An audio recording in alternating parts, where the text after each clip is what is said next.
Hi, it's me, the HEMA Reviews guy. Today, I have this, the Blackfencer nylon finish shirt. So, let's get to it.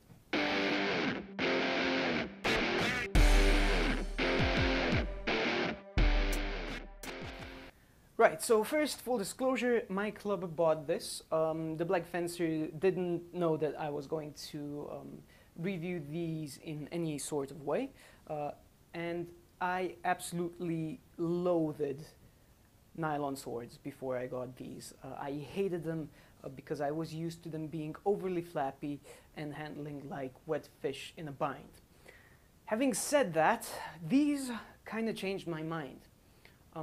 Because they are plastic, I won't grade them in the same way I would grade a regular steel sword, but I will still provide a number on what I think of them at the end.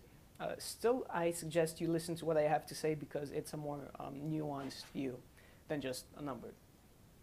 So these are the Blackfencer swords, high quality nylon. I think this is mild steel, but I'm not sure. However, it is steel. Pommel and crossguard that goes straight through the blade. I'm not sure what the tang construction is, but it might simply be the nylon all the way through. It's nicely cord wrapped and there is a pin going through here to keep the pommel firmly secured. Now, as I said, I hated nylon swords. They were just, I thought they were awful, and often if somebody would want to fence with nylon swords, I would decline because, you know, these are much better, I am glad to say. First off, the edges, they are nice and thick, and this has been left rough. So this has been somewhat sanded, and this has been left a little bit rougher.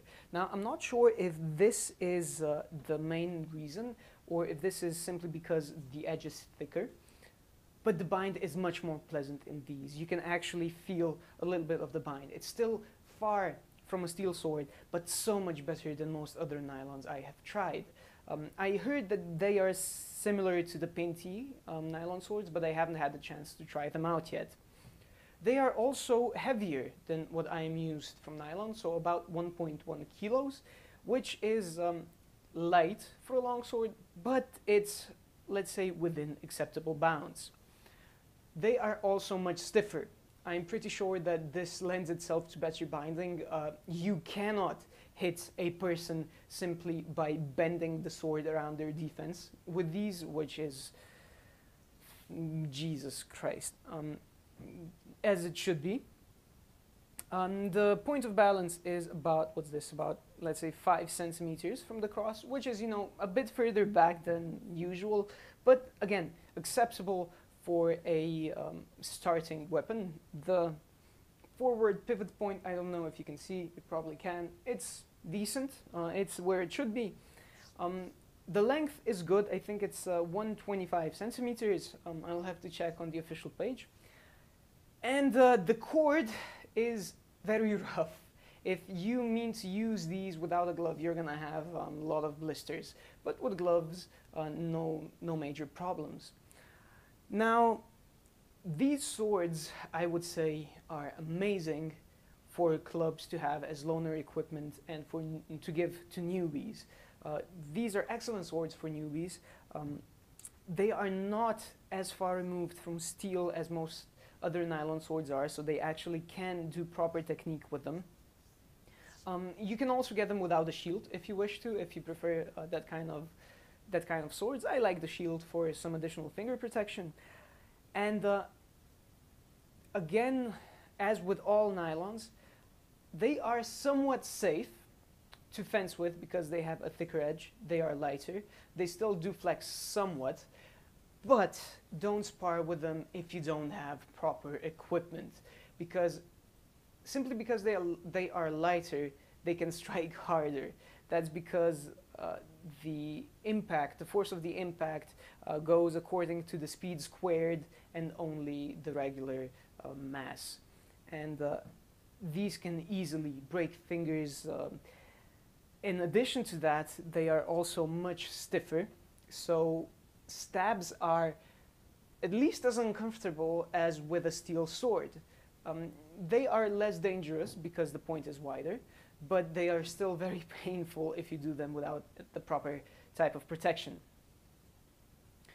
So safety-wise, great for practice, good for sparring if you have full equipment available. If you don't spar with these. You will get broken fingers and the stabs will hurt like a bitch. One gripe I have with these is the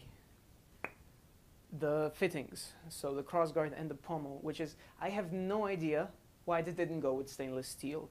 This is a modern tool for training, obviously, and they went with carbon steel, which is stronger than stainless steel, but not so much that it would show in a piece of steel this short, and it will save a ton of work for the one who is keeping these swords, because as I said, I expect these to be mostly club equipment, which means a very small number of people will be in charge of a very large number of swords, and having to clean them all the time because they rust rather easily is going to be annoying as hell.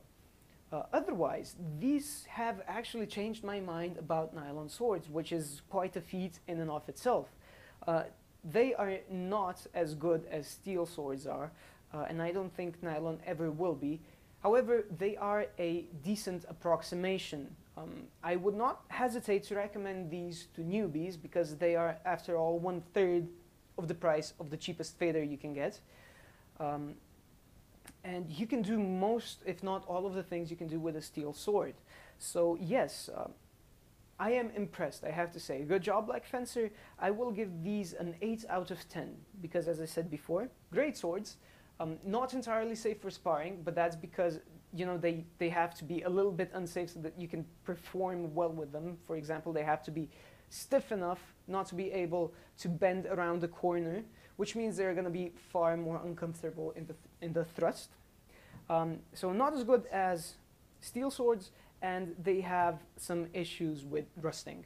Otherwise, that's it. If you will be getting this, I warmly recommend that you get the caps because while it is somewhat rounded, this can still hurt if you go into Ringen am Schwert. 8 out of 10 for the Blackfencer nylon swords. Good job. I'm really interested to see how the ones with the what do they call them? The ones that are made for a better bind are like. I still doubt they will be as good as faders are, but I am very, very interested to see how they will handle. I hope you found this interesting. If you haven't subscribed yet, please do so right now. Go do it now, yes.